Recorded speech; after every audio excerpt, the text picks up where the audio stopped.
네, 안녕하세요. 저는 마디세상병원에서 근무하고 있는 정형외과 전문의 신지수입니다. 이번 시간에 벌써 비온 뒤 일곱 번째 출연인데요. 이전까지는 제가 어깨 질환에 대해서 좀 설명을 드렸던 것 같아요. 근데 이번 시간에는 색다르게 팔꿈치 쪽 질환에 대해서 좀 간략하게 좀 전반적으로 좀 설명을 드리려고 합니다. 혹시라도 강의 중에 잘 이해가 안 되시거나 내지는 뭐 질문이 있으시면 언제든지 댓글을 통해서 질문해 주시면 제가 답변해 드릴 거고요. 꼭 팔꿈치 쪽이 아니더라도 정형외과적인 질문이 있으시면 언제든지 질문 달아주시면 제가 중간중간 확인하면서 답변을 해 드리도록 하겠습니다. 강의 시작하도록 하겠습니다. 제가 실제로 진료를 봐 보면 어깨 환자들도 많이 이제 병원을 찾으시지만 그에 못지않게 오시는 게 팔꿈치 쪽 통증을 호소하셔서 오시는 분들이 많이 있으신 것 같아요. 그래서 이런 팔꿈치 쪽 통증 환자분들이 이제 많이 오시는데 그럼 이런 통증들이 왜 생길까요?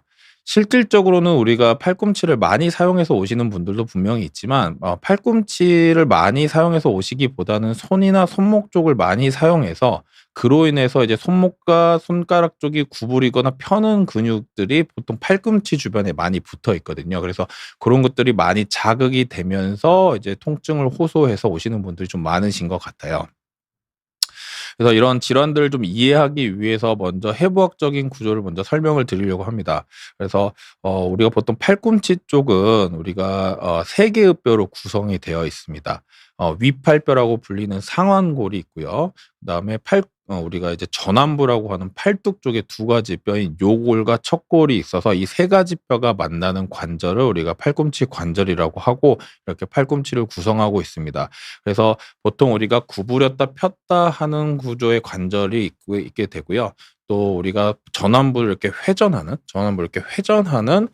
그런 관절까지 이루어지게 있어서 되게 복잡한 구조로 되어 있는 관절이라고 생각하시면 됩니다. 그러면 이제 팔꿈치 쪽에 주로 붙는 근육군과 여러 가지 구조물 중에 대표적인 구조물 좀 소개해 드리려고 하는데요. 우리가 팔꿈치 뼈를 보게 되면 상완골 부분이 있고 이 팔꿈치 관절 쪽에 이렇게 튀어나와 있는 부분을 우리가 팔꿈치의 상과라고 합니다. 이 상과 부분의 외측부가 이제 상과 쪽에 이 외측 부분을 우리가 외측 상과라고 하고 튀어나와 있는 구조로 되어 있는데 이곳에는 우리가 손목을 이렇게 들어올리는 근육이 끝단으로 가면서 힘줄로 바뀌면서 그 힘줄 부분이 이 상과 주변에 많이 붙게 됩니다. 그래서 이런 외측 상가와 손목 신전 근육이 외측 부분에 주로 분포하고 있고요.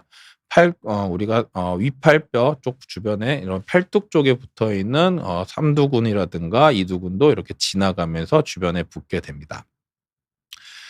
내측부 역시 우리가 내측에 돌출되어 있는 뼈 부분, 앞선 부분에서 봤을 때 전면부에서 봤을 때 이렇게 돌출되어 있는 내측 부분에 돌출된 부분을 우리가 내측 상과라고 하는데요. 이 내측 상과 부분이 역시 내측부에 이렇게 존재하게 되고 내측 부분은 우리가 손목을 이렇게 구부리는 근육의 힘줄, 손가락을 구부리는 근육의 힘줄들이 많이 모여서 이 내측 상과라고 하는 부분에 손목 굴곡근들이 붙게 됩니다. 내측 부분도 우리가 특이한 구조물이 하나 더 있게 되는데요. 특징적인 구조물이 있게 되는데 우리가 척골신경이라는 게 또 이 내측 상과 밑에 있는 홈 부분이 있는데 그 밑으로 지나가게 됩니다. 얘는 특이하게 목에서부터 시작돼서 팔 쪽으로 내려오는 여러 신경 중에서도 우리가 근육 쪽에서 시작을 해서 안쪽으로 이렇게 지나가다가 전완부로 들어가는 부분이 이 뒤쪽 부분에 있는 상과 뼈 부분 내측 상과 뼈 부분에 노출된 한 번 노출이 되고 다시 우리가 이제 전완부 쪽으로 지나가는 좀 특징적인 주행 방향을 보이고 있는데요. 우리가 어렸을 때 이 안쪽 부분에 이렇게 손가락으로 이렇게 툭 쳤을 때 전기가 짜르르 오는 그런 장난을 많이 쳐 보셨을 것 같은데요.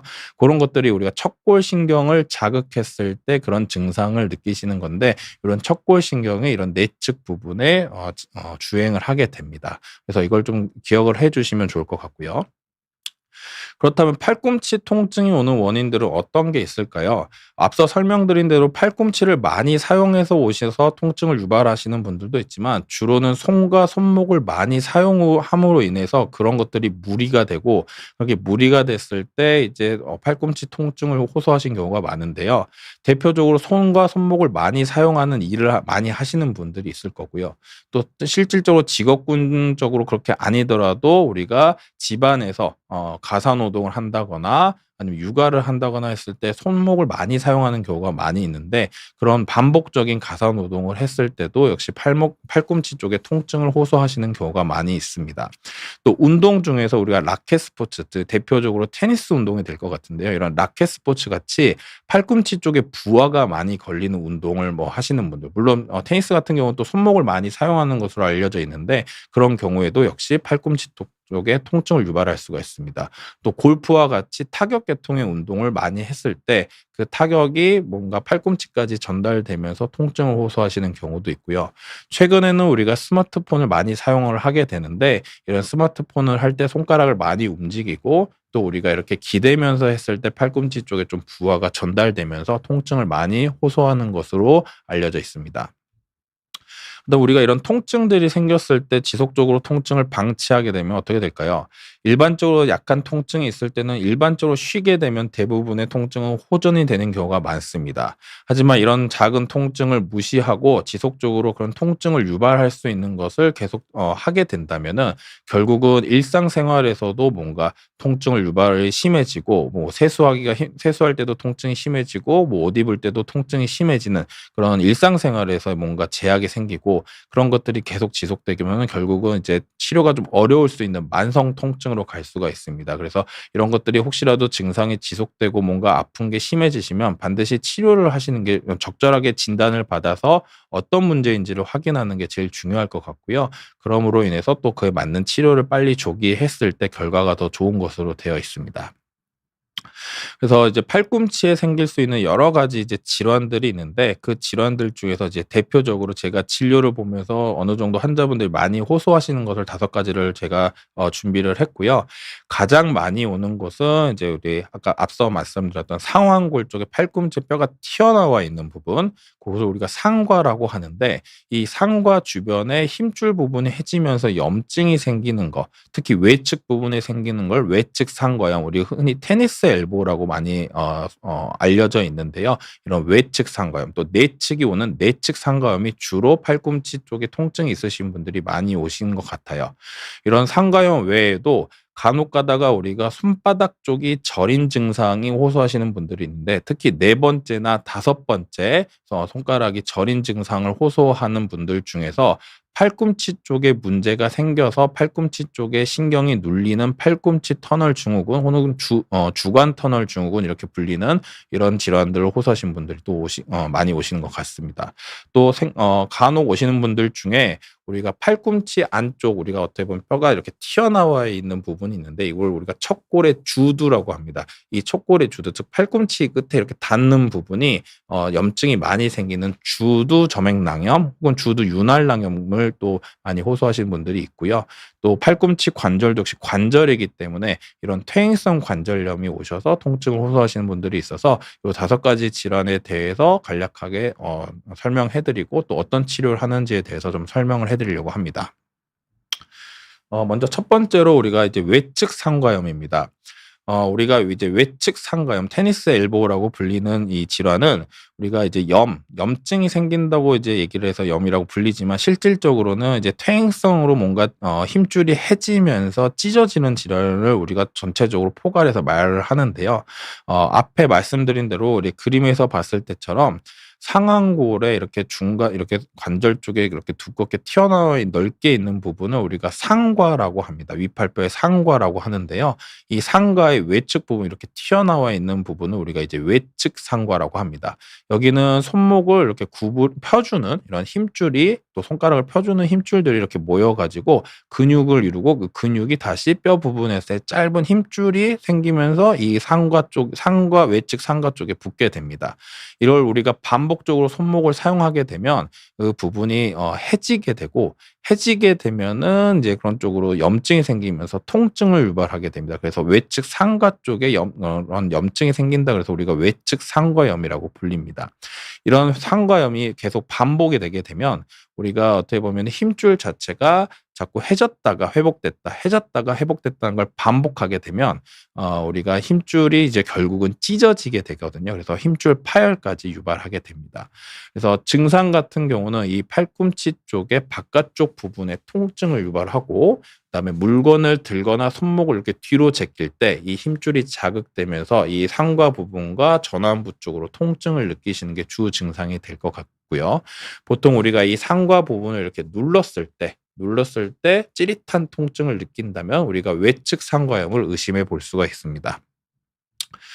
외측 상과염의 경우는 우리가 보통 이제 검사를 어떤 걸 많이 하냐면, 우리가 이렇게 돌출된 부분이기 때문에 초음파 검사를 통해서 간단하게 확인을 해볼 수가 있습니다. 그래서 초음파를 통해서 우리가 힘줄을 찍어 보면은 실제 그림과 같이 힘줄 부분, 여기가 이제 뼈 부분이고요. 여기 부분이 뼈 부분이고 여기 부분이 힘줄 부분인데, 이 힘줄 부분이 이렇게 까맣게 찢어지는 걸 확인할 수가 있습니다. 그래서 초음파를 통해서도 우리가 확인할 수가 있고요. 이게 점점 심해진다고 하거나 뭔가 치료에도 효과가 없거나 여러 가지 오래되신 분들 같은 건 좀 더 정확하게 확인하기 위해서 MRI 검사를 통해서 이렇게 MRI를 찍어서도 확인할 수가 있습니다. 그래서 MRI를 찍으면 우리가 이렇게 이제 힘줄 부분이 상과 쪽에서 찢어져 있는 걸 확인할 수가 있습니다. 평소처럼 그대로님께서 질문을 주셨네요. 아픈 쪽 팔을 최대한 안 쓰는 게 좋을까요? 아니면 스트레칭이라도 해야 하나요? 이제 아프신 게 혹시 팔꿈치일까요? 어깨일까요? 이제 거기에 대해서 조금 차이는 있을 수 있겠지만, 우리가 보통 이제 아프신 원인이 어깨 같은 경우에는 어깨를 들어올리는 회전근개라는 근육이 있고, 그 근육이 어깨뼈에서 시작해서 팔뼈 쪽에 붙게 되는데, 그 팔뼈 쪽 분 쪽에 회전근개 근육의 힘줄 부분이 뭔가 해진다거나 찢어져서 통증을 유발하는 회전근개 질환이 있고요. 팔꿈치 같은 경우는 지금 앞서 설명드리고 있는 이런 상과 쪽에 힘줄 부분 해지는 상과염, 외측에 생긴 외측 상과염, 내측에 생긴 내측 상과염이 있을 건데, 요런 상과염과 이런 회전근개 근육 쪽의 문제 때문에 아프신 거라면, 우리가 보통은 이런 관절 주변에 이렇게 염증 같은 게 생기게 되면은 우리가 그 염증 때문에 아프기 때문에 잘 안 쓰게 되거든요. 안 쓰게 되면 어깨 관절 같은 경우에는 우리가 관절이 굳게 되는 현상이 발생할 수가 있어요. 그걸 우리가 흔히 어깨 과동 범위가 이제 굳으면서 떨어지는 현상을 말하는데, 그걸 우리가 흔히 오십견이라고도 표현을 합니다. 그런 것들이 2차적으로도 올 수가 있기 때문에, 그런 걸 예방하기 위해서 어깨 같은 경우는 우리가 스트레칭을 아프더라도 좀 가동 범위를 늘려주고 유지하는 걸 좀 권장드리고요. 회전근개 근육이나 이런 팔꿈치 쪽에 힘줄이 만약에 손상이 됐다고 하더라도 우리가 힘줄의 긴장도면을 조금 줄여주고 강하게 해준다면은 그런 것들이 찢어지는 정도를 좀 더 줄일 수도 있습니다. 그리고 통증도 줄일 수가 있기 때문에 팔을 안 쓰기보다는 우리가 스트레칭을 통해서 이런 힘줄의 긴장도를 좀 줄여준다면은 통증도 좀 줄일 수 있고, 또 어떤 면에서 예방도 할 수가 있어서 아예 안 쓰기보다는 스트레칭을 해주시는 거는 좀 더 도움이 될 것 같아요. 물론 이제 다른 원인에 있어서 아플 수도 있기 때문에 정확하게 원인을 감별하는 게 더 중요할 것 같고요. 그런 힘줄 같은 문제, 근육 문제라면은 스트레칭 같은 건 해주시는 게 좀 더 좋을 것 같습니다. 물론 이 스트레칭 말고 뭔가 과하게 운동을 한다거나 그런 거는 이제 아플 때는 피하시는 게 좋을 것 같고요. 바람결에 님께서 질문 주셨네요. 선생님, 저는 크로스핏을 하는데 하면서 무거운 바벨을 어깨에 들어 올리려다 보니까 하고 나면 팔꿈치가 너무 시큰시큰거립니다. 무게를 줄여야 할지 아니면 좀 할 때 팔꿈치를 아끼는 방법이 있을까요? 이제 어깨를 드는 운동을 할 때 결국은 이제 무거운 바벨을 들 때 우리가 이제 어깨를 이렇게 들긴 하겠지만, 사실상 손목에 있는, 특히 전완부의 힘을 가지고 바벨을 아마 들게 될 거예요. 이런 전완부의 힘을 가해지게 되면 결국은 지금 설명하고 있는 이 외측 상과 부분 쪽에 힘줄 부분 쪽에 분명히 무리가 갈 겁니다. 무리가 가게 되면은 미세하게 찢어질 거고요. 미세하게 찢어진 게 휴식을 통하면 다시 회복이 되겠지만, 그걸 방치한 상태에서 계속 반복적인 운동을 하게 되면 결국은 그 해진 걸 넘어서서 파열, 찢어지는 걸로 이제 진행이 될 겁니다. 그래서 환자분께서 만약에 이런 운동을 하고 나서 너무 시큰시큰거린다고 한다면은, 제가 생각하기에는 바벨의 무게를 줄이거나 운동을 좀 중단해서 쉬시는 걸 권장드릴 것 같습니다. 그래서 어느 정도 통증이 좀 좋아진다면 다시 저강도로 운동을 시작하시는 걸 권장드릴 것 같고요. 뭔가 어떤 원인이 있고 좀 운동을 중단하기가 어려운 상황이라면 무게를 줄이고 우리가 이제 뒤에서 설명을 하겠지만 팔꿈치 쪽에 이렇게 잡아주는 보조기 같은 게 있거든요. 그러면 이제 힘줄 쪽 부분에 앞쪽 이렇게 잡아주게 되면 힘줄 붙어 있는 부분에 부하를 좀 줄일 수가 있기 때문에 운동할 때도 조금은 도움이 되실 수도 있습니다. 다만 증상이 지속됐을 때 파열이 심해지고 또 파열이 심해지면 뒤에서 설명드리겠지만 좀 더 적극적인 치료를 해야 되는 경우가 발생할 수 있기 때문에 혹시라도 통증이 계속된다면 운동의 양을 좀 줄이시는 거를 권장드릴 것 같고요. 나중에 이제 통증이 좋아지신다면 또 뒤에서 제가 설명을 드릴 건데 이런 스트레칭이나 근육을 좀 강화할 수 있는 운동을 함으로써 그런 걸 조금 더 예방하거나 좀 증상을 줄여볼 수 있을 것 같습니다. 그래서 다시 한번 이제 강의를 시작하겠습니다. 그래서 이제 이런 MRI 검사까지 이제 심하면 진행을 하게 됩니다. 그래서 이런 검사를 통해서 힘줄 상태를 좀 정확하게 판단하는 게 치료를 정할 때 좀 중요할 것 같아요. 그래서 힘줄 상태가 찢어진 게 심하지 않거나 해진 정도, 떼진 염증 정도만 있다고 한다면 우리가 비수술적인 치료를 선택해 볼 수가 있고요. 비수술적인 치료를 했음에도 불구하고 통증이 심해지거나 내지는 검사를 했을 때 힘줄의 파열 정도가 심하다면은 이제 수술적인 치료를 통해서 치료를 해볼 수가 있습니다. 비수술적인 치료는 우리가 보통 생활습관 교정을 먼저 말씀을 드립니다. 우리가 이제 외측 상가염 특히 이런 테니스 엘보우, 엘보우 같다 이렇게 표현하던 이런 질환들 같은 경우에는 생각보다 치료가 어려울 수가 있어요. 어떤 경우에 어렵게 되냐면 이런 통증이 생기는 원인을 정확하게 모를 때 내지는 교정하기가 어려울 때 우리가 치료하기가 어려운 경우가 많습니다. 원인이 명확하다면은 오히려 치료하는 게 정말 쉬운 게 그 원인을 안 하면은 되게 좋아지거든요. 대표적으로 우리가 예를 들어서 운동 때문에 이제 통증이 심해진다면 그 운동을 당장 중단을 하고 어느 정도 휴식을 가지면 그 부분이 좋아지게 됩니다. 그래서 이런 원인이 명확한 경우라면은 생활습관 교정 내지는 중단을 통해서 우리가 치료도 해볼 수가 있는데 대부분의 경우 운동 외적인 경우 우리가 생활 습관적인 부분에서 손을 많이 씀으로 인해서 알게 모르게 많이 씀으로 인해서 그로 인한 통증이 발생한 경우거나 내지는 직업적인 문제 쉽게 말해서 교정하기가 어렵죠. 만약에 직업을 손을 많이 쓰는 직업이라면은 결국은 내가 그 일을 그만둬야 되기 때문에 그런 현실적인 부분에서 중단하기가 어려운 부분에는 결국은 치료가 완벽하게 되지 않거나 지속적으로 재발하는 경향이 있습니다. 그래서 그런 부분에서 우리가 이런 테니스 엘보, 골프 엘보 이런 상호가염 질환은 치료가 좀 어려울 수 있는 부분이 있는데요. 어쨌든 이런 생활 습관 쪽에서 내가 원인이 될 수 있는 거를 좀 교정할 수 있거나 조금 변화를 줄 수 있어서 좀 부하를 줄일 수 있는 방법이라면 통증을 유발하는 데 좀 더 도움이 될 수가 있습니다.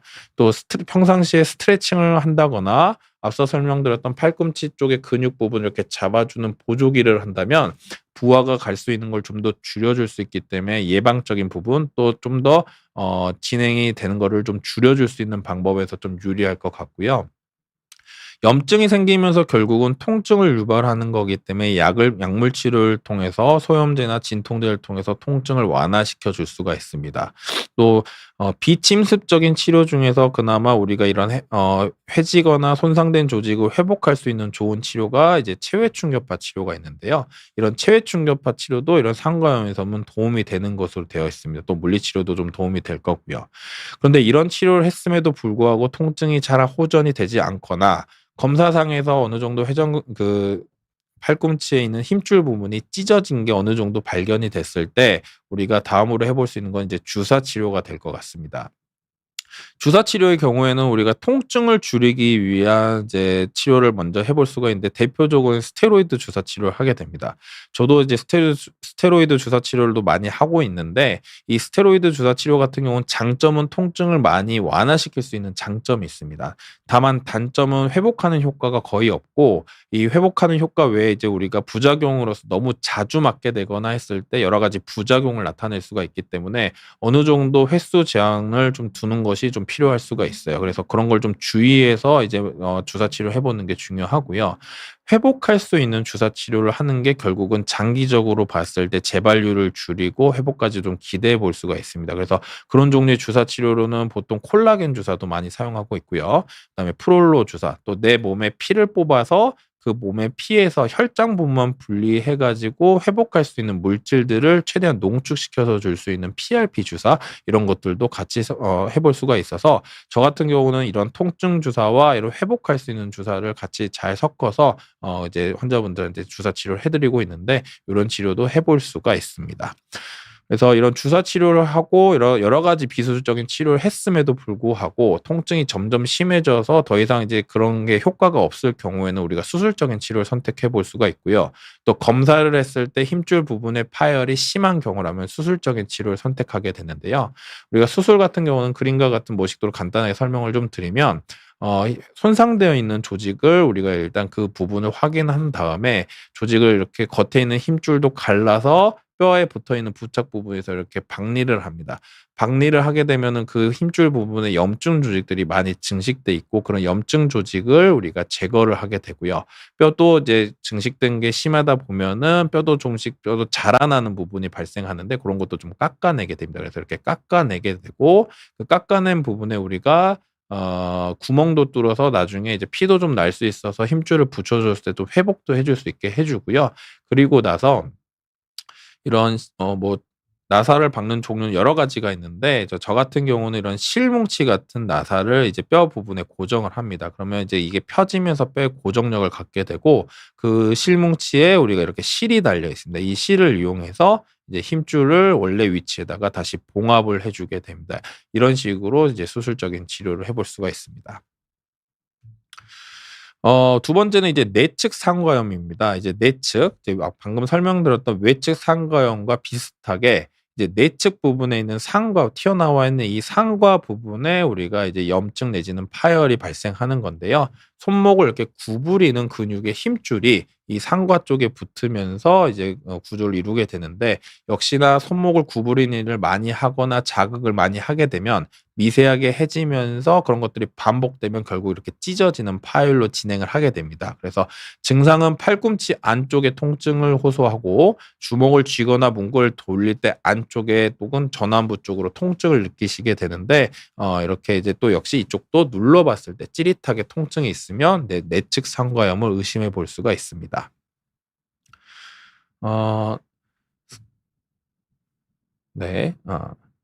SSFI4YY 님께서 질문 주셨습니다. 40대 남자입니다. 테니스 엘보로 3년째 아팠다 덜 아팠다를 반복하고 2달 전부터 너무 심하게 아파서 스테로이드 주사 1회, DNA 주사 2회, 콜라겐 2회 맞아도 효과가 없습니다. 나름 스트레칭하고 보호대 착용해서 신경 쓰는데도 소용이 없어요. 병원에서는 테넥스 시술 권했어요. 알고 보니 시술이 테넥스 시술, 축소 봉합술, 골수 자극 재생술이 있더라고요. 그런데 대학병원에서는 시술하는 곳이 없더라고요. 원장님이 임상 경험상 3가지 시술 중에 어떤 것이 효과가 좋은지 궁금합니다. 축소 봉합술, 골수 자극 재생술. 뭐 일단은 지금 어쨌든 지금 치료하시는 이제 시술 소개받으셨던 시술들이 결국은 이제 어떤 이제 테니스 엘보 힘줄 부분을 어떻게든 자극하는 시술인데요.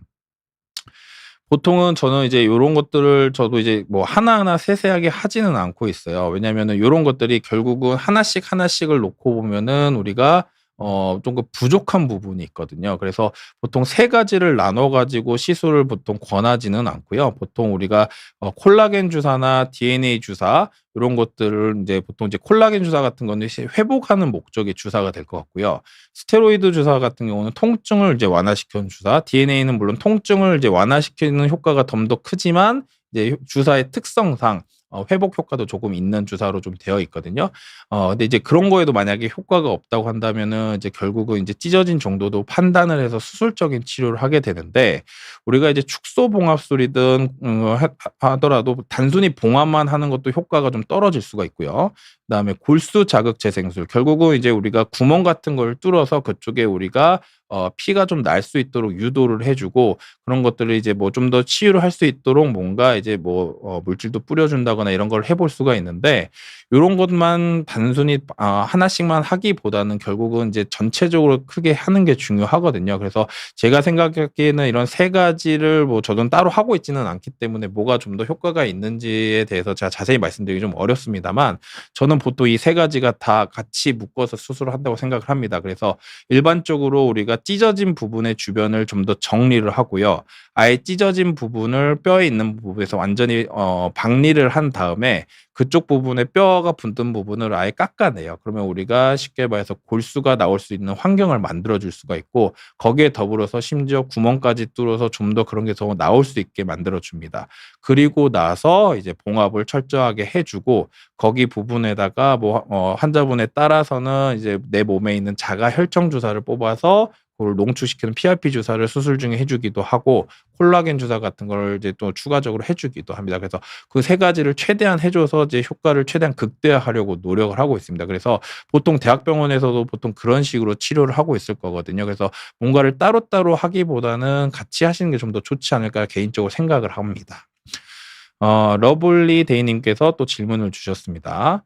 컵에 물 따를 때처럼 팔을 비틀면 통증이 심해집니다. 특히 손등이 위로 가게 들 때 아픈데 이 동작이 왜 그렇게 자극이 되는 건가요? 손등이 위로 가게 될 때 아프고 그다음에 환자분이 예를 들어서 이제 바깥 외측부가 아프시다면은 처음에 말씀드렸던 외측 상과염일 가능성이 높거든요. 그렇게 되면은 우리가 손등이 이렇게 들었을 때 이 힘줄이 이렇게 자극되는 부분이 이제 그 아픈 이제 손상된 부분이기 때문에 그런 것들로 인해서 이제 통증이 자극되는 거거든요. 그래서 힘줄이 좀 찢어지고 염증되는 게 자극되는 거기 때문에 그 부분이 혹시 외측 상과염이 맞다면은 검사와 이런 걸 통해서 적절한 치료를 받으시는 게 좀 더 도움이 될 것 같습니다. 언제나 그대로처럼 님께서 또 질문 주셨네요. 체해 충격파를 5회 받았는데 처음엔 더 아프거나 지금은 약간 나아진 정도입니다. 원래 그렇게 천천히 좋아진 치료인가요? 체해 충격파를 환자분들이 이제 이름 때문에도 좀 오해를 하시기도 하고 또 일회성 치료로서 우리가 보통 좋아지는 치료를 오해하시는 분들이 있는데 사실 체해 충격파 같은 경우는 일회성으로 좋아지는 경우도 있지만 대개의 경우에는 좀 꾸준하게 받는 거를 권장드립니다. 보통 교과서적으로도 보통 6 주간 꾸준히 받는 것으로 되어 있거든요. 근데 우리가 보통 이제 이 체해 충격파는 이제 충격파를 줘 가지고 미세하게 손상을 주는 치료예요. 보통 이름 때문에 뭔가를 깬다거나 생각하시는 분들인데 사실 그런 뭔가를 깨는 정도의 팔을 보여주는 건 아니고요. 조직에 손상된 조직에 미세하게 손상을 입히면 그 손상된 정도 때문에 우리 몸에서 이런 회복할 수 있도록 혈관들도 자라들게 되고 그 혈관들이 자라나고 또 주변에 이런 회복 조직을 자극하는 상황을 만들어 주는 겁니다. 그래서 그런 회복하는 걸 좀 더 증진시켜 주는 치료라고 생각을 하시면 되기 때문에 한 번 받기보다는 꾸준하게 한 6주 정도 뭐 최소 4주 정도 받는 걸 좀 권장드리고 있어요. 그래서 좀 천천히 좀 좋아지는 경향이 있습니다. 다만 그런 걸 잘하고 그 치료가 나한테 잘 맞는 치료가 된다면은 좋은 치료가 될 수 있기 때문에 치료받는 선생님이랑 잘 상의하시면서 횟수와 또 다른 치료가 필요한지를 잘 결정하시면 좋을 것 같네요. 용용님께서 질문 주셨는데 "선생님 저는 팔꿈치에서 바깥쪽 손목 방향 3 센치 부근에 멍들어서 아픈 통증이 있습니다. 양쪽 다 그런데 왜 그럴까요?" 역시 팔꿈치 쪽에서 손목 바깥쪽 부분이고 3 센치 부근에 멍이 드셨다. 이게 멍이 들었다는 얘기는 보통 다쳤을 경우에 많이 생기거든요. 그래서 혹시라도 환자분이 그쪽을 부딪혔는지를 조금 생각을 해 보셔야 될 것 같고요. 정말 그런 게 없다 그러면은 이유 없이 멍이 드는 경우는 뭔가 이제 응고 질환이나 이런 게 응고 문제가 잘 안 되는 경우에 이제 그런 질환이 있으신 분들도 있죠. 근데 이제 일단은 위치로 봤을 때는 역시 외측 상과염에 의한 통증도 의심해 볼 수 있기 때문에 고런 걸 좀 확인을 해 보셔야 될 것 같아요. 그래서 멍이 든 거는 일단 외상력을 일단 먼저 생각을 해 보셔야 되기 때문에 한번 가까운 정형외과에서 엑스레이를 한번 확인해 보셔서 혹시 골절이나 이런 게 없는지 한번 확인해 보시는 것도 도움이 될 것 같습니다. 그다음에 ILII 뭐 님께서 질문 주셨네요. "안녕하세요. 저는 아령 들었다 놨다 했는데 손목 쪽이 저리고 손목 보다 안쪽 엘보 신경 문제인 것 같은데 무슨 검사를 해야 하나요?" 요거는 제가 뒤에 이제 설명이 좀 또 드릴 질환이 있는데 고때 좀 자세히 설명드릴 것 같은데 뭔가 손목 쪽으로 저리고 이제 안쪽에 척골신경이 지나가는데 이 안쪽으로 이렇게 지나가는 신경인데 이 안쪽 부분의 감각을 담당하거든요. 그래서 이제 손목 척골 쪽 신경 문제를 이제 검사를 해야 되는데 그거에 대한 내용은 제가 뒤에서 설명드리겠습니다. 시크릿 정원님께서 질문 주셨습니다. 선생님, 저는 운동을 하다가 요새는 쉬고 있었더니 근육이 눈에 띄게 없어지고 말캉한 팔뚝이 되었습니다. 근육이 없어진 것 같아서 너무 속상한데 그렇게 근육이 적어진 팔뚝이 좀 문제가 될까요? 사실은 이제 우리가 운동이라는 거는 우리가 이제 근육을 이제 미세하게 손상을 입히고 그 손상된 조직이 회복되면서 근섬유가 늘어나면서 이제 근육이 커지는 효과를 이제 기대하는 건데요. 사실은 이제 그런 거는 근력을 키우는 목적도 있고 그다음에 미용적인 목적, 여러 가지 원인 목적에 의해서 이제 운동을 많이 하실 거예요. 다만 우리가 이제 근육이 좀 빠졌다고 해서 그게 팔뚝에 큰 문제가 되지는 않을 것 같습니다. 운동을 아마 좋아하실 것 같은데 이런 미용적인 부분이라든가 이런 거에서 약간은 좀 이제 속상한 마음은 들 수 있으니까 이제 그런 거가 불편하고 이제 속상하시다면은 운동을 다시 좀 해 보시면 좋아질 거고요. 이렇게 뭔가 이제 아무 이유 없이 근육이 이제 줄어드는 거는 뭔가 병적인 문제를 확인해야 되겠지만 쉬면서 줄어든 거라면 다시 운동을 통해서 근육을 키울 수 있으니까 그건 너무 걱정 안 하셔도 될 것 같습니다. 마음 편한 하루님께서 질문 주셨네요. 주사 치료를 여러 번 맞으면 힘줄이 약해진다는 이야기를 들었습니다. 가짜 뉴스인가요? 요거는 이제 반은 맞고 반은 틀린 내용이라고 생각하시면 돼요. 주사 치료라는 거는 약제에 따라서 주사 치료 방법이 너무너무 다양하게 소개되어 있습니다. 우리가 이제 주사 치료 중에 근데 가장 많이 사용되고 있고 실질적으로도 이제 환자분들한테 증상을 줄이는데 많이 사용되는 건 통증 주사, 뼈 주사라고 불리는 이런 주사인데 보통 스테로이드 성분으로 된 주사를 말하는 거거든요. 이 스테로이드 주사가 사실은 이런 환자분이 생각하는 힘줄이 약해진다는 거에 대한 이야기를 이제 담고 있는 거고요. 이 스테로이드 주사는 장점은 염증을 줄이는데 아주 탁월한 주사입니다. 염증을 줄이는데 아주 탁월하기 때문에 주사 치료를 했을 때 통증도 줄여주기 때문에 병원에서도 많이 사용하고 있고 저도 실제로 많이 사용하고 있는 주사입니다. 다만 이 스테로이드 주사는 이런 힘줄이나 인대 같은 데 자주 맞았을 때 이 스테로이드 성분이 좀 조직에 침착되는 경향이 좀 있어요. 실제 수술을 해보고 스테로이드를 많이 맞으신 분들을 수술을 해보면 스테로이드 하얗게 된 성분이 조직에 침착되어 있는 경우가 많이 있는데 이렇게 침착되고 스테로이드를 많이 맞게 되면 스테로이드 특성상 힘줄을 조금 녹이는 경향이 좀 있습니다. 그래서 그런 것들이 반복되고 너무 잦은 시간에 많은 걸 맞게 되면 힘줄이 실제로 얇아지고 녹으면서 파열까지 조장하게 될 수가 있어요.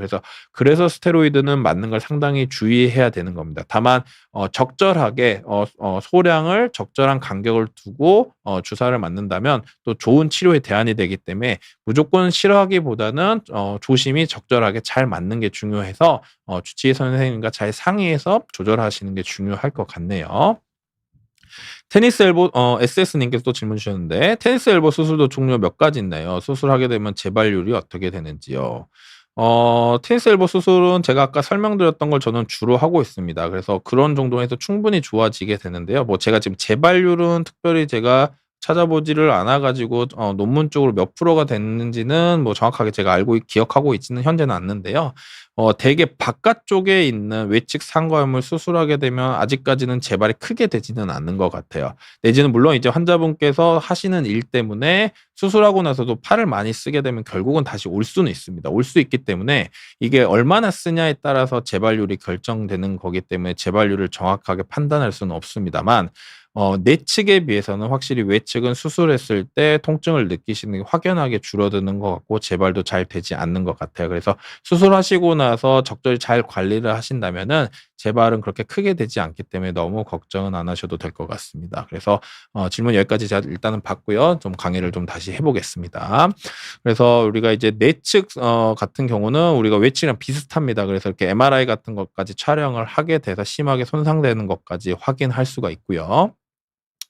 그다음에 치료도 비슷합니다. 역시 중요한 생활 습관 교정이 필요하고 그게 되지 않는다면 약물 치료나 체충격파 치료도 해볼 수 있고 심하다면은 주사 치료 역시 스테로이드 쓰죠. 그러니까 통증을 줄이기 위해서는 스테로이드 주사를 쓰는 게 좋습니다. 다만 많이 쓰는 게 좋지 않기 때문에 적절한 간격을 두면서 적절하게 쓰는 게 중요하고요. 회복하는 종류의 주사를 같이 쓰는 게 중요한데 콜라겐 주사가 됐든 PRP 주사가 됐든 여러 가지 회복하는 주사를 찢어진 부위에 같이 주입을 해주게 되면 장기적으로 놓고 봤을 때 회복을 기대해 볼 수 있기 때문에 좋은 효과를 기대할 수 있어요. 다만 이런 회복할 수 있는 주사는 우리가 당장 통증을 줄여주는 데까지는 시간이 걸리기 때문에 그런 당장 통증을 줄여주는 거는 스테로이드 주사의 효과를 기대하게 돼서 적절하게 잘 사용하는 게 중요할 것 같습니다. 그래서 이런 치료를 했는데도 불구하고 계속 통증이 심해진다면은 우리가 수술적인 치료를 또 시도해 볼 수가 있고 바깥쪽과 비슷하게 안쪽도 수술해 볼 수가 있습니다. 다만 우리가 이제 제가 실질적으로 치료를 해 보게 되면 앞서 이제 SSFI 4YY 님께서 질문 주신 것처럼 우리가 이제 수술로 했을 때 재발이 되는 경우 또는 효과가 좀 크지 않는 경우들이 있는데 이 치료가 이런 내측 같은 경우가 전 개인적으로도 해 보면 외측보다는 확실히 좀 더 효과가 좀 떨어지는 것으로 되어 있습니다. 그래서 생각보다 환자분들의 만족도가 외측에 비해서 상대적으로 좀 떨어질 수 있는 경향이 있고 예후가 좀 안 좋은 것으로 되어 있습니다. 그래서 상과염을 우리가 이제 결국은 이제 많이 찾으시기 때문에 이런 것들이 수술하기 전까지 뭔가 예방도 해볼 수 있고 강화를 해볼 수가 있는 것들을 해보면 좀 더 좋기 때문에 또 수술한 이후에도 그런 걸 해줬을 때 좀 더 좋기 때문에 간단한 운동들을 좀 소개를 해드리면 우리가 이제 스트레칭을 먼저 소개를 해드립니다. 그래서 보통 손목 같은 걸 이렇게 들어 올리는 외측 상과염을 발생했을 경우에는 반대쪽으로 우리가 손목을 이렇게 쭉 핀 상태에서 손등이 위를 본 상태에서 이렇게 아래쪽으로 이렇게 쭉 늘려주는 스트레칭을 해주시는 게 좋습니다. 그래서 보통 10초간 유지하고 3회 반복하는 걸 말씀드리고요. 뭐 시간 나실 때 뭐 꼭 3회가 아니더라도 많이 해주시는 게 좀 도움이 됩니다. 그리고 내측 상과염은 반대로 손목을 이렇게 들어 올리는 그런 근육이기 때문에 반대로 손목을 손바닥이 위로 간 상태에서 이렇게 쭉 팔을 핀 상태에서 해주시는 게 좋습니다. 그래서 요런 스트레칭 같은 걸 좀 주기적으로 해주시면은 예방도 좀 될 수가 있고 통증을 줄이는 데 도움이 될 수가 있고요.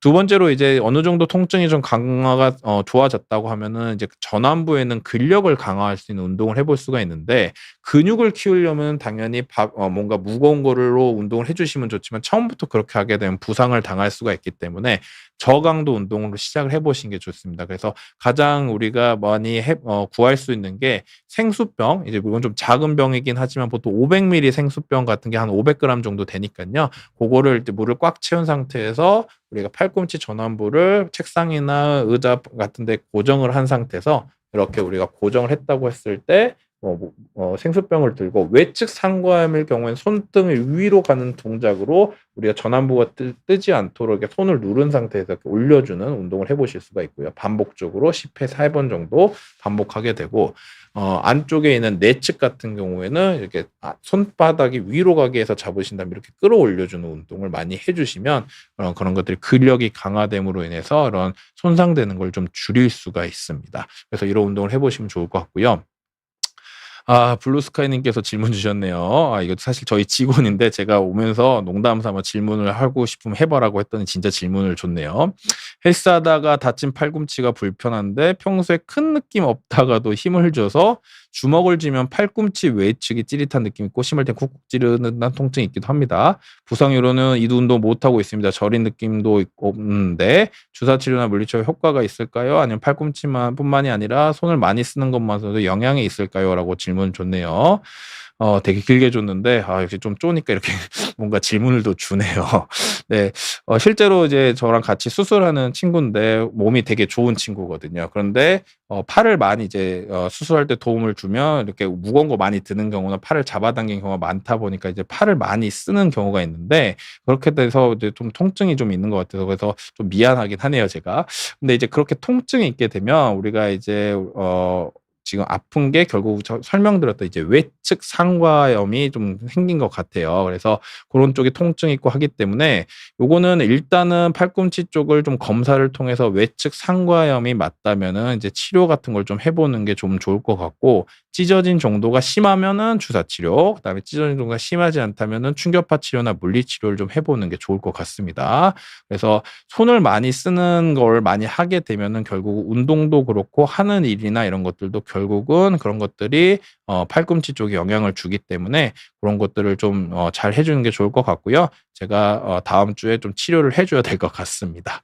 네, 그리고 아인슈타인 님께서 또 질문을 주셨네요. 50대 남자입니다. 골프 치다가 1년 전부터 외측 상관 진단받고 병원 서너 곳을 다니며 프로에서 10여 회, 체중계만 20여 회, 스테로이드 1회, DNA 5회, 콜라겐 2회 후에도 효과가 없어서 PRP 주사 치료를 받으려고 합니다. 모든 병원에서 수술 정도 아니라고 하는데 PRP 주사 효과가 있을까요? 일단은 주사 치료 정말 많이 하셨네요. 보통 저 같은 경우에는 이렇게 주사 치료를 많이 했음에도 불구하고 계속 뭔가 이렇게 증상이 호전이 안 되고 MRI 같은 걸 검사를 혹시 하셨는지 모르겠는데 검사를 해서 찢어진 게 심하지 않다고 한다면은 저는 수술까지도 고민을 좀 해볼 수는 있을 것 같습니다. 다만 환자분께서 수술을 원치 않는다면은 이제 PRP 주사도 시도해 볼 수가 있는데요.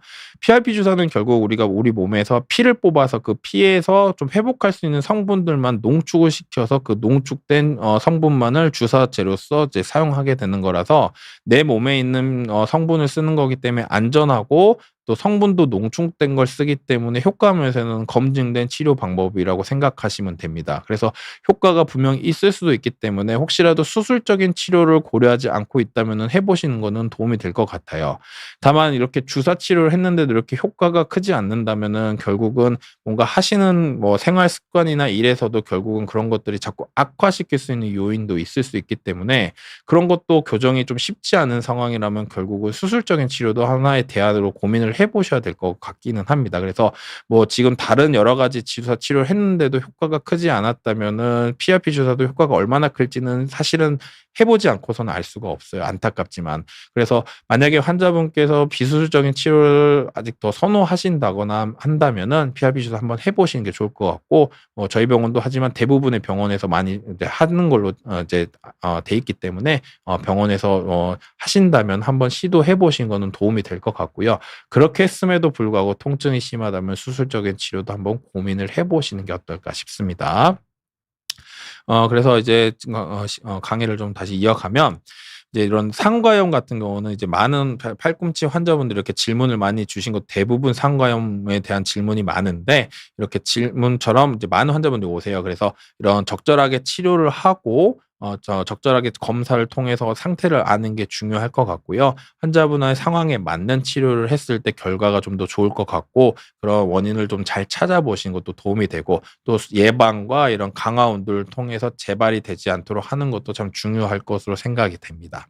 다음은 이제 상과염보다는 흔하지 않지만 우리가 이제 다른 손목 관련된 팔꿈치 쪽에 관련된 이제 질환 중에서 팔꿈치 터널 증후군에 대해서 좀 설명을 해 드리려고 합니다. 요거는 우리가 이제 내측에 지나는 척골신경이 문제가 생기는 건데 이쪽 안쪽에 이제 척골신경이 한번 노출되면서 들어가는 특이한 이제 주행을 하게 되는데요. 이 노출되는 과정에서 지나가는 홈에 우리가 인대 조직을 통한 터널처럼 이루어진 구조가 있고 그 사이로 지나가게 되거든요. 그 터널을 우리가 이제 팔꿈치 터널이라고 보통 얘기를 하는데 그쪽에 신경이 지나가면서 그 부분에 염증이 생기거나 인대가 두꺼워지면서 신경이 눌리면서 신경 질환이 생기는 걸 우리가 팔꿈치 터널 증후군이라고 합니다.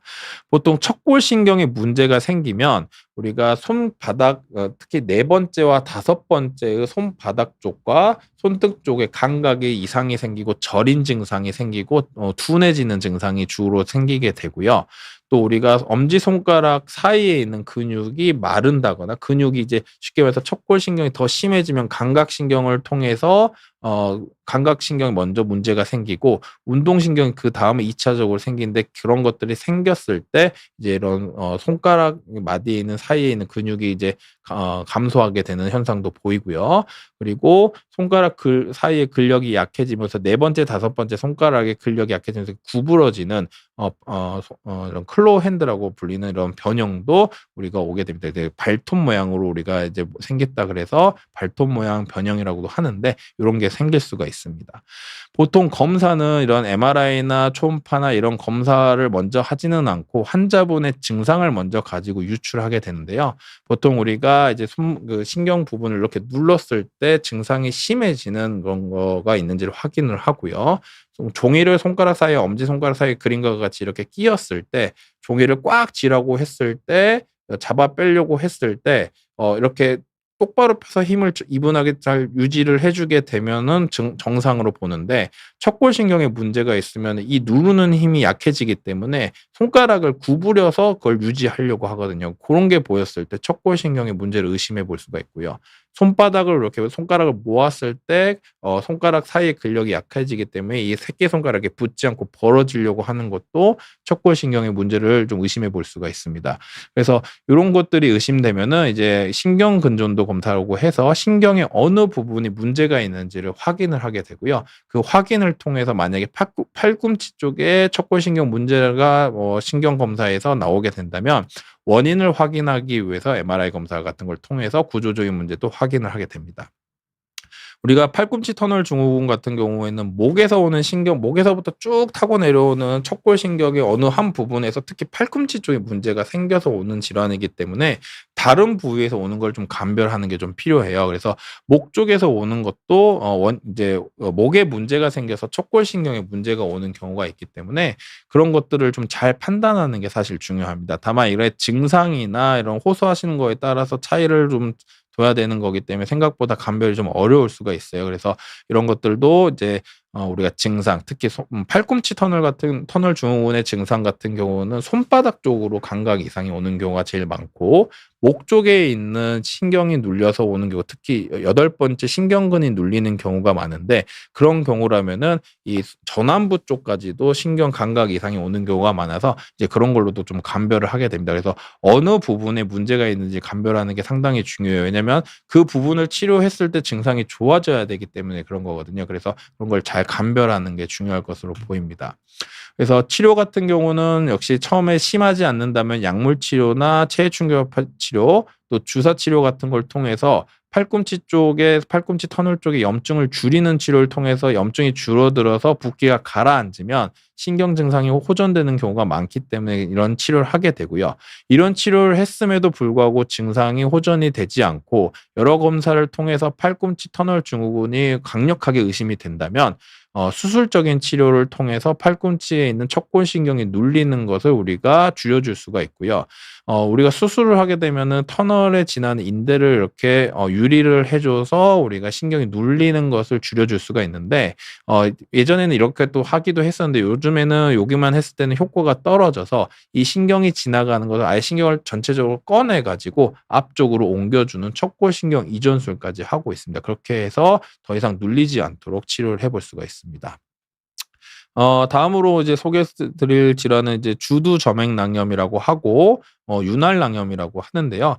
우리가 팔꿈치가 있으면 이제 앞쪽은 근육도 많고 신경 혈관들이 많이 지나가는데, 팔꿈치의 뒤쪽은 보면 여기 튀어나와 있는 뼈 부분이 있거든요. 이 뼈 부분 같은 경우는 사실은 피부 밑에 거의 바로 뼈 조직이 돼 있기 때문에 이렇게 닿았을 때 뭔가 지지해 줄 수 있는 조직이 별로 없어요. 그래서 이런 것들 자꾸 이렇게 많이 문질리거나 마찰이 되게 되면은 통증이 심할 수 있기 때문에 해부학적으로도 그런 쪽에 조금이라도 좀 윤활될 수 있는 조직인 윤활낭, 저맥낭이라는 조직이 존재합니다. 다만 이런 것들이 결국 마찰이 많아지게 되면은 염증이 심해지기 때문에 이런 쪽으로 이제 물도 많이 차고 통증을 유발하는 주두저맥낭염, 윤활낭염이 생길 수가 있습니다. 그래서 실질적으로 저맥낭염이 있으면 통증이 생기면서 심한 경우에 이렇게 물이 차게 됩니다. 조직액이 증가하게 되는 거고요. 초음파 검사를 통해서도 우리가 이렇게 확인해 볼 수가 있습니다. 치료는 약물 치료나 물리 치료 이런 걸 통해서 염증을 줄이게 되고요. 물이 심하게 찼을 경우에는 주사 흡인술이라고 해서 물을 빼주기도 합니다. 다만 이렇게 주사를 통해서 물을 빼주는 걸 너무 자주 하게 되면 바깥에서 찌르는 거기 때문에 감염의 위험성이 생길 수가 있어서 너무 이렇게 자주 반복되게 되면 우리가 수술적인 치료를 통해서 역시 그 안에 있는 염증 조직을 제거하고, 그렇게 해서 우리가 재발하지 않도록 우리가 수술적인 치료도 해볼 수가 있습니다. 다섯 번째 역시 관절이기 때문에 팔꿈치 쪽도 관절염이 생길 수가 있어요. 보통 발목, 무릎, 발목, 무릎, 고관절 이런 데는 체중을 담당하는 관절이다 보니까 관절염이 상대적으로 많이 생기게 되고요. 우리가 어깨 같은 경우도 우리가 많이 사용하게 되면 관절염이 좀 올 수가 있는데, 팔꿈치는 의외로 이제 체중 부하를 많이 받는 부분은 아니다 보니까 많이 오지는 않는 것 같아요. 다만 우리가 역시 팔꿈치를 무거운 걸 많이 드는 작업을 하시는 분들 같은 경우는 팔꿈치를 많이 쓰게 되기 때문에 이런 퇴행성 변화가 오는 골관절염이 올 수도 있고요. 또 우리가 팔꿈치는 이제 오늘은 질환을 이제 다루고 있기 때문에 외상적인 부분은 제가 말씀을 드리고 있지는 않습니다만 우리가 다쳤을 때 골절이 꽤 많이 일어나는 부분이거든요. 또 골절이 되게 되면 우리가 관절염이 또 생길 수가 있는데 이런 외상 이후에 오는 걸 외상성 관절염이라고 하는데 이런 부상 이후에도 올 수가 있습니다. 또 염증성 질환인 류마티스 관절염에 의해서도 호발하는 것으로 되어 있고요. 위에서 보면은 엑스레이 정상 엑스레이처럼 이렇게 깔끔하게 관절면이 잘 보이는 게 정상인데 이제 관절염이 심해지면은 관절 간격도 줄어들고 그림과 같이 뼈도 이렇게 튀어나오는 골극이 형성되면서 통증도 호소하고 관절의 가동 범위가 줄어드는 모습도 보일 수가 있습니다. 그래서 이런 통증도 점진적으로 심해지고 관절의 가동 범위도 줄어들 수가 있기 때문에 그런 증상이 발생하게 되면은 이제 그런 걸 확인을 해 보시는 게 중요할 것 같고요. 또 관절염이 심해지면은 관절의 연골 같은 게 떨어져 나가면서 팔꿈치 관절 사이에 끼이면서 우리가 뭔가 탁 걸리는 듯한 느낌에서 팔꿈치가 안 구부러진다거나 안 펴지는 증상이 생기는 이런 잠김 증상이 또 생길 수가 있기 때문에 요런 증상이 있으면 이런 관절염을 의심해 볼 수가 있습니다. 치료는 약물 치료나 물리 치료 역시 해볼 수가 있고요. 증상이 심하고 통증이 심하다면은 이런 좀 스테로이드 주사를 사용해 볼 수가 있는데 다른 관절 같은 경우 큰 관절 무릎이나 어깨 같은 경우는 큰 관절 같은 경우에는 우리가 연골 주사 같은 이제 관절염에 특화된 주사들도 많이 개발이 돼 있어요. 다만 팔꿈치 같은 관절에는 이런 것들이 아직 개발이 돼 있지 않다 보니까 통증을 줄일 수 있는 치료밖에 할 수가 없어서 보통 이제 스테로이드 주사를 하게 됩니다. 그럼에도 불구하고 증상이 심하면 이런 모양 그 관절염의 모양과 증상에 따라서 수술적인 치료도 해볼 수가 있습니다. 그래서 만약에 뭔가 골극이 많이 생겨서 관절 가동 범위가 그러니까 잘 안 된다면은 요즘은 내시경을 통해서 이제 골극이나 안쪽에 있는 연골 조각을 제거하는 수술도 해볼 수가 있고요.